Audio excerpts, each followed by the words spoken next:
Hi friends, welcome to Q&A episode number 200. First Q&A episode దగ్గర నుంచి 200 Q&A episode దాకా మీరు చాలా బాగా సపోర్ట్ చేశారు. ఫస్ట్లో మనకి 100-150 వ్యూస్ మాత్రమే వచ్చాయి. ప్రజెంట్ 5000 నుంచి 6000 వ్యూస్ మధ్యలో వస్తున్నాయి అనమాట. ఎవరైతే Q&A ఎపిసోడ్స్కి సపోర్ట్ చేస్తూ ఇంతలా వ్యూస్ తీసుకొస్తున్నారో వాళ్ళందరికీ పేరు పేరున థ్యాంక్స్ చెప్పుకుంటున్నాను. 200 Q&A ఎపిసోడ్ సందర్భంగా నా దగ్గర రియల్మీ TWS అయితే ఉంది. సో ఇది మీలో ఒకరికైతే గివ్ అవే ఇచ్చేస్తున్నాను అనమాట. ఆల్రెడీ లాస్ట్ సండే మీరు కామెంట్స్ చేశారు కదా, వాటిలో ఒక విన్నర్ని నేను పిక్ చేశాను. దానికి సంబంధించిన క్లిప్ అయితే ఇప్పుడు మీరు చూడొచ్చు. ఫ్రెండ్స్, ఇది 199 Q&A ఎపిసోడ్ అనమాట. ఇక్కడ మీరు చూడొచ్చు, దీనికి టోటల్గా 641 కామెంట్స్ అయితే వచ్చినాయి. ఈ కామెంట్స్లో ఒక కామెంట్ అయితే పిక్ చేద్దాము.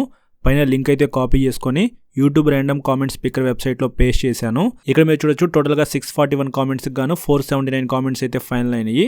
సో విన్నర్ ఎవరంటే Narsireddy YT5107. Narsireddy YT5107, congratulations bro, మీరు రియల్మీ TWS అయితే గెలుచుకున్నారు. స్క్రీన్ మీద కనిపిస్తున్న వాట్సాప్ నెంబర్కి మీ డీటెయిల్స్ అయితే నాకు వాట్సాప్ చేయండి. నేనైతే మీకు కొరియర్ చేసేస్తాను.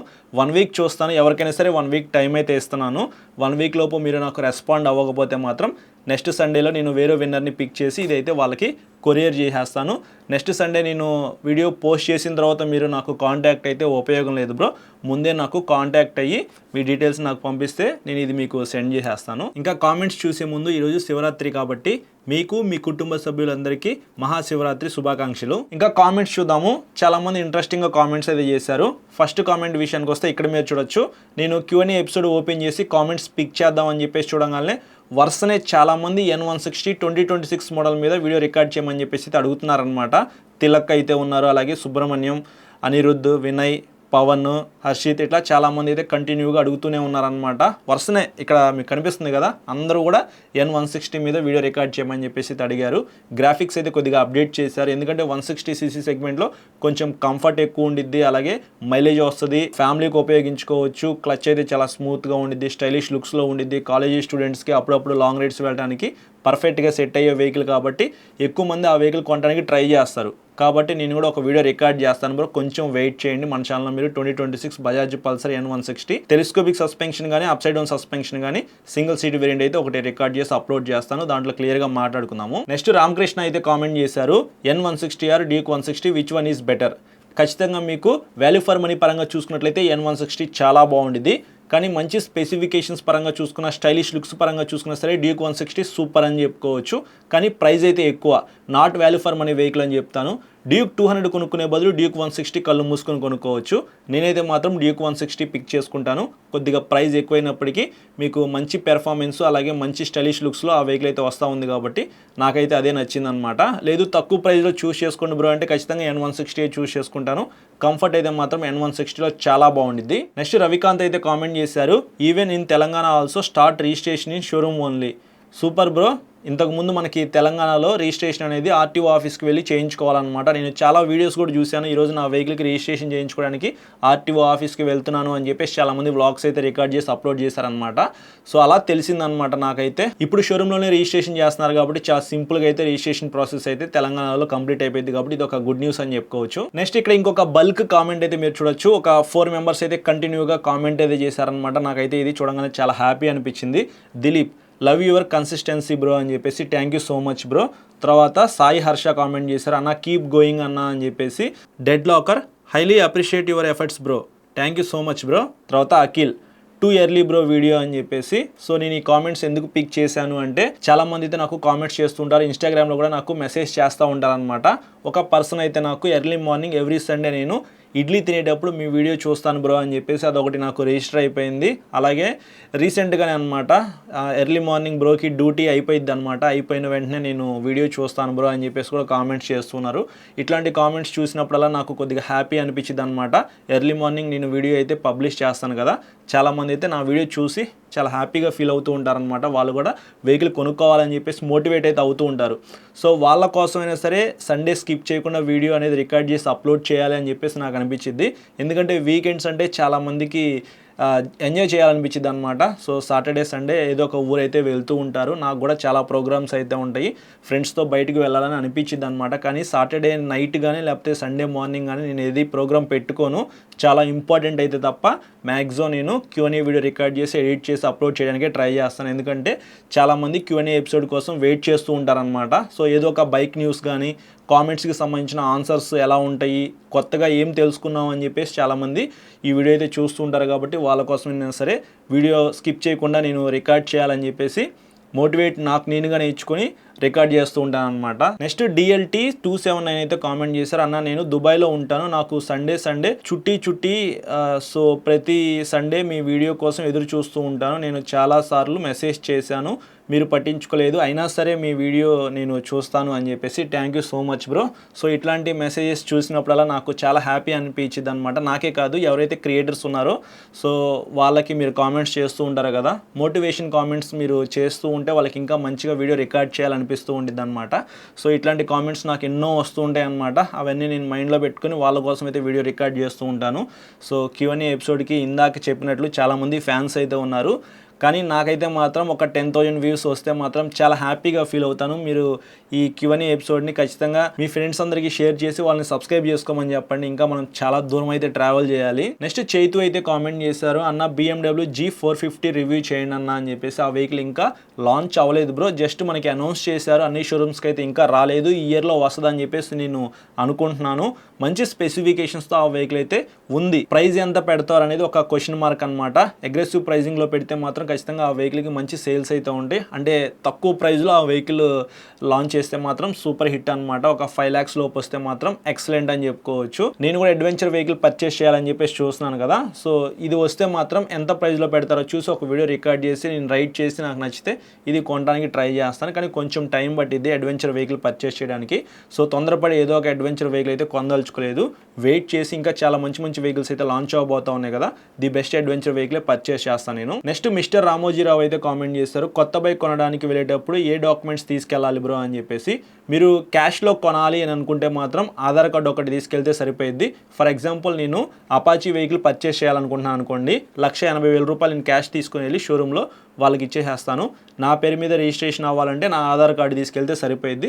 ఒకవేళ మీ బ్రదర్ మీద కానీ లేకపోతే మీ అక్కయ్య పేరు మీద కానీ లేకపోతే మీ మమ్మీ పేరు మీద కానీ మీ డాడీ పేరు మీద కానీ రిజిస్ట్రేషన్ చేయించుకోవాలి అంటే వాళ్ళ ఆధార్ కార్డు ఇస్తే వాళ్ళ పేరు మీద రిజిస్ట్రేషన్ చేస్తారు.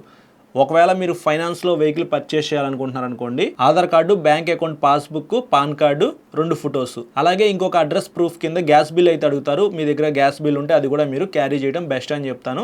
సో ఈ డాక్యుమెంట్స్ తీసుకెళ్తే మీరు ఏ వెహికల్ అయినా సరే పర్చేస్ చేయొచ్చు. మినిమం డౌన్ పేమెంట్ అనేది ₹1,00,000 పైన ఉన్న వెహికల్కి అయితే మాత్రం 35,000 to 40,000 రూపీస్ అయితే పే చేయడానికి ట్రై చేయండి. నెక్స్ట్ యశు అయితే కామెంట్ చేశారు, what are your thoughts on Unicorn about mileage, reliability, maintenance, comfort, any issue that you don't like? Bro price అయితే నాకు నచ్చదు. మీరు చెప్పినట్టు కంఫర్ట్ అయితే ఉండిద్ది, మైలేజ్ అయితే వస్తుంది, మెయింటెనెన్స్ తక్కువ ఉండిద్ది, రిలయబిలిటీ అయితే ఉండిద్ది, అయినప్పటికీ ప్రైస్ అయితే ఎక్కువ అనమాట. హోండా కంపెనీ వాళ్ళు యూనికాన్కి ఉన్న సేల్స్ని బట్టి డిమాండ్గా అమ్ముతూ ఉన్నారు. ఇంతకుముందు బ్లాక్లో కూడా అమ్మారనమాట. 1,30,000 రూపాయల వెహికల్ని 1,45,000, 1,50,000 రూపాయలకి అమ్మిన రోజులు కూడా ఉన్నాయి. నాకు తెలిసిన వాళ్ళే ప్రైస్ ఎక్కువ పెట్టి కొనుక్కున్న వాళ్ళు కూడా ఉన్నారనమాట. సో ఆ వెహికల్కి అంత క్రేజ్ ఉంది కాబట్టి వాళ్ళు డిమాండ్గా అమ్ముతూ ఉన్నారు. మీరు ఎవరు కొనలేదనుకోండి, ఆ వెహికల్కి ఆటోమేటిక్గా ప్రైస్ తగ్గిపోయింది. ఎవరైతే యూత్ ఉంటారో వాళ్ళైతే యూనికాన్ స్కిప్ చేసి N160 కొనుక్కోండి. మ్యాక్సిమం సేమ్ స్పెసిఫికేషన్స్తో మీకు ఆ 2 వెహికల్స్ అయితే లభిస్తూ ఉన్నాయి. కొంచెం ప్రైస్ ఎక్కువైనప్పటికీ మీకు మంచి పెర్ఫార్మెన్స్ వెహికల్, మంచి లుకింగ్ వెహికల్ అయితే మాత్రం N160 అని చెప్తాను. నెక్స్ట్ ఆదిరెడ్డి అయితే కామెంట్ చేశారు, 4th time asking bro, sorry bro మీ కామెంట్ స్కిప్ అయినందుకు. నాకు ఇప్పుడైతే ఈ కామెంట్ అయితే కనిపించింది అనమాట. చాలా కామెంట్స్ అయితే వస్తూ ఉంటాయి కాబట్టి నేను ఇది పిక్ చేయలేకపోయాను అనమాట. అండర్ 2 lakhsలో మీరు ఎక్స్ట్రీమ్ 250 ఎందుకు సజెస్ట్ చేయట్లేదు అని చెప్పేసి.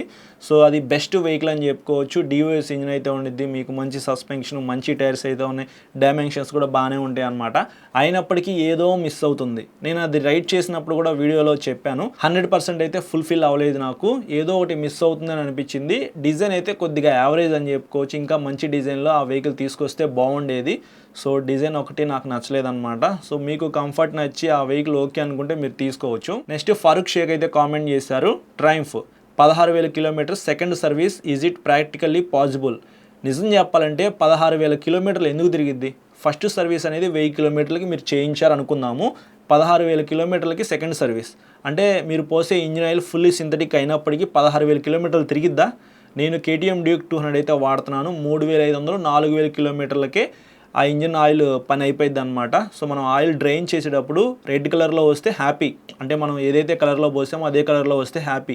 నల్లగా అయిపోయింది అనుకోండి, ఆ ఇంజిన్ ఆయిల్ పని అయిపోయినట్టే, ఇంజిన్ పని కూడా అయిపోయింది అనమాట. ఇంజిన్ హీట్ అవుతూ ఉండిద్ది, మైలేజ్ రాదు, ఏదైనా ప్రాబ్లం వచ్చింది అనుకోండి ఇంజిన్ సీజ్ కూడా అయిపోయే అవకాశం అయితే ఉంది. 16,000 కిలోమీటర్లు మీరు అదే ఇంజిన్ ఆయిల్ పోసుకొని తిరిగారనుకోండి, పోసేటప్పుడు బాగానే ఉండిద్ది, ఒక 4-5 వేల కిలోమీటర్లు తిరిగేటప్పుడు బాగానే ఉండిద్ది. 5,000, 6,000, 7,000, 8,000 కిలోమీటర్స్ ఆ టైంలో మీకు మంచి సౌండ్ అయితే వస్తుంది అనమాట ఇంజిన్ దగ్గర నుంచి. అలాగే మీకు త్వరగా ఇంజిన్ పాడైపోయే అవకాశం అయితే ఉంది, ఇంజిన్ హీట్ అవుతుంది, మైలేజ్ కూడా రాదనమాట. సో దయచేసి మీరు 16,000 కిలోమీటర్లు 20,000 కిలోమీటర్లు తిరగాల్సిన అవసరం అయితే ఏమీ లేదు.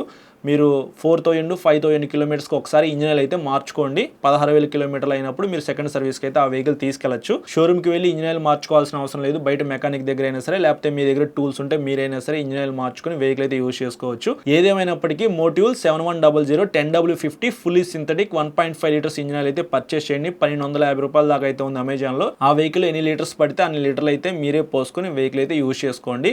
4,000, 5,000 కిలోమీటర్స్ తిరిగిన వెంటనే మీరు మ్యాక్సిమం ఇంజిన్ ఆయిల్ అయితే మార్చేసేసుకోవడానికి ట్రై చేయండి. నెక్స్ట్ కింగ్ దిలీప్ అయితే కామెంట్ చేశారు, భయ్యా కొత్త bike తీసుకోవాలనుకుంటున్నా, N160R, Pulsar 150R, unicorn, వీటిలో ఏది బాగుండిద్ది? యూనికాన్ అయితే స్కిప్ చేసేసేయండి. మీరు యూత్ అయితే మాత్రం మీకు కంఫర్ట్ అంత ఎక్కువ ప్రియారిటీ కాదనుకుంటే యూనికాన్ స్కిప్ చేసేసేయండి. పల్సర్ డిజైన్ అయితే నాకు అస్సలు నచ్చలేదన్నమాట. చూస్తానికి ఓకేగా ఉంది, యావరేజ్ అని చెప్పుకోవచ్చు. సూపర్ హిట్ అని చెప్పను, ఫ్లాప్ అని కూడా నేను చెప్పను, యావరేజ్గా అయితే ఉంది. సో మీకు పల్సర్ 150 వెహికల్ సింగిల్ సీట్ నచ్చింది, తర్వాత నేను అమ్ముకుంటే మంచి రీసేల్ వాల్యూ ఉండిద్దని అనుకుంటే మీరు పల్సర్ 150 కొనుక్కోవచ్చు. కానీ ఓవరాల్గా కంఫర్ట్ పరంగా చూసుకున్న, మైలేజ్ పరంగా చూసుకున్న, లుక్ పరంగా చూసుకున్నా సరే N160 బాగుండేది. కాబట్టి ఈ వెహికల్ కొనడానికి ట్రై చేయండి. ఏదేమైనప్పటికీ మీరు ఒకసారి టెస్ట్ రైడ్ చేయండి. ఈ వెహికల్ మీరు ఎప్పుడు నడపకపోతే మాత్రం ఖచ్చితంగా నడిపిన తర్వాత మీకు అంతా ఓకే అనుకుంటే మీరు తీసుకోండి. లేకపోతే అదే షోరూంలో పల్సర్ 150 ఉండేది, అది కూడా మీరు కన్సిడర్ చేసుకోవచ్చు. ఇందాక చెప్పినట్లు యూనికాన్ వెహికల్ ప్రైస్ ఎక్కువ అనమాట. సో మీకు కొద్దిగా ఏజ్ ఎక్కువ అనుకోండి యూనికాన్ కొనుక్కోవచ్చు, కానీ అది మంచి వెహికలే, చెడ్డ వెహికల్ అయితే నేను అనట్లేదు. యంగేజ్లో అలాంటి వెహికల్ పర్చేస్ చేయాల్సిన అవసరం లేదు. మంచి పవర్ఫుల్ వెహికల్ అయితే పర్చేస్ చేసి రైడ్ బాగా ఎంజాయ్ చేయండి. ఓల్డ్ ఏజ్లో మీరు అలాంటి వెహికల్స్ అయితే ట్రై చేయొచ్చు. నెక్స్ట్ చంద్ర అయితే కామెంట్ చేశారు, బ్రో నా ఏజ్ 45, నేను డైలీ 40 కిలోమీటర్స్ తిరుగుతాను, N160 యూనికాన్ బెస్ట్ చెప్పండి అని చెప్పేసి. మీ ఏజ్ ఇందాక చెప్పినట్లు కొద్దిగా ఓల్డ్ ఏజ్లో యూనికాన్ కొనుక్కోమని చెప్పాను కదా. సో 45 అంటున్నారు కాబట్టి మీరు యూనికానే కొనుక్కోండి, మీకు కంఫర్ట్ అయితే చాలా బాగుంటుంది. N160 అయితే యూత్కి పర్ఫెక్ట్గా సెట్ అయ్యేది, ఎందుకంటే కొద్దిగా లీన్ అయితే ఉండిద్ది అనమాట. ఇట్లా కొద్దిగా బెండ్ అయ్యి మీరు ఆ వెహికల్ అయితే నడపాలి. ఈ ఏజ్లో ప్రశాంతంగా కూర్చొని హ్యాపీగా రైడ్ చేసే వెహికల్ అయితే మీకు పర్ఫెక్ట్గా సెట్ అయిపోయింది. యూనికాన్ కొనుక్కోండి, మీకైతే అది ది బెస్ట్ వెహికల్ అని చెప్తాను. నెక్స్ట్ గంగా తేజేశ్వర్ అయితే కామెంట్ చేశారు, access 125 ABS worth for that price. కొంచెం ప్రైస్ అయితే ఎక్కువ ఉంటాయి అనమాట. సుజుకి వెహికల్స్ అయితే అవుట్డేటెడ్ ఫ్యూచర్స్ అయితే ఉంటాయి, కానీ సుజుకిలో ఎక్కువ మంది పర్చేస్ చేస్తున్న వెహికల్ అయితే యాక్సెస్ 125 కాబట్టి దానికి ఫుల్లీ డిజిటల్ LCD కన్సోల్ ఇచ్చారు, ABS ఇచ్చి అప్డేట్ చేశారు. కొత్త కలర్స్లో యాక్సెస్ 125 అయితే లభిస్తూ ఉంది కాబట్టి చాలామంది ఆ వెహికల్ అయితే పర్చేస్ చేయడానికి ట్రై చేస్తున్నారనమాట. కానీ ప్రైస్ అయితే ఎక్కువ, కొద్దిగా ప్రైస్ ఎక్కువైనా పర్వాలేదు, నాకు చూస్తానికి నచ్చింది అనుకుంటే మీరు ఆ వెహికల్ అయితే కొనుక్కోవచ్చు. ఫిట్ అండ్ ఫినిషింగ్ అయితే ఆ వెహికల్లో చాలా బాగుంటుంది. ఫైనల్గా TTG ఫ్రీ ఫైర్ అయితే కామెంట్ చేశారు, డ్యూక్ 160 మెయింటెనెన్స్ ఎంత అవుతుందన్న, ఎప్పుడెప్పుడు ఇవ్వాలి సర్వీస్కి అని చెప్పేసి. ఫస్ట్ సర్వీస్ అయితే మీరు 700 నుంచి 1000 కిలోమీటర్స్ అయిన వెంటనే మీరు ఫస్ట్ సర్వీసింగ్కి అయితే వెళ్ళిపోండి. తర్వాత నుంచి మీరు కంపెనీ వాళ్ళు చెప్తారనమాట 7,000 10,000 ఏదో మాన్యువల్లో ఉన్నదాని ప్రకారంగా చెప్తారు. అలా వెళ్తే మాత్రం మీ వెహికల్ పాడైపోయింది అనమాట. ఎవ్రీ 4,000 నుంచి 5,000 కిలోమీటర్స్కి ఒకసారి ఇంజిన్ ఆయిల్ మార్చుకుంటూ వెహికల్ అయితే యూజ్ చేసుకోండి. బ్రాండ్ న్యూ లాగా అయితే ఉండిద్ది. దీని మీద ఒక వీడియో రికార్డ్ చేస్తాను, మెయింటెనెన్స్ ఎలా ఉండిద్ది ఏంటని చెప్పేసి ఒక వీడియో రికార్డ్ చేస్తాను, దాంట్లో ఇంకా క్లియర్గా మాట్లాడుకుందాము. సో ఇది ఫ్రెండ్స్ ఈ సండే Q&A ఎపిసోడ్ అయితే. ఈ ఎపిసోడ్ మీకు నచ్చిందని చెప్పేసి అనుకుంటున్నాను. నచ్చితే లైక్ చేసి మీ ఫ్రెండ్స్ అందరికీ షేర్ చేయండి. మీకు ఏమైనా డౌట్స్ ఉంటే మాత్రం ఈ వీడియో కింద కామెంట్ చేయండి. నెక్స్ట్ సండే నేను పిక్ చేసి ఆన్సర్ చేస్తాను. ఖచ్చితంగా ఈ వీడియోని హైప్ చేయండి, మీ ఫ్రెండ్స్ అందరికీ షేర్ చేసి దీనికి కొద్దిగా వ్యూస్ ఎక్కువ వచ్చేలాగా చూడండి మీరే. అలాగే వాళ్ళు సబ్స్క్రైబ్ చేయకుండా చూసినట్లయితే వాళ్ళని సబ్స్క్రైబ్ చేసుకొని సపోర్ట్ చేస్తూ ఉండమని చెప్పండి. మీరు కూడా సబ్స్క్రైబ్ చేసుకొని సపోర్ట్ చేస్తూ ఉండండి. Thank you.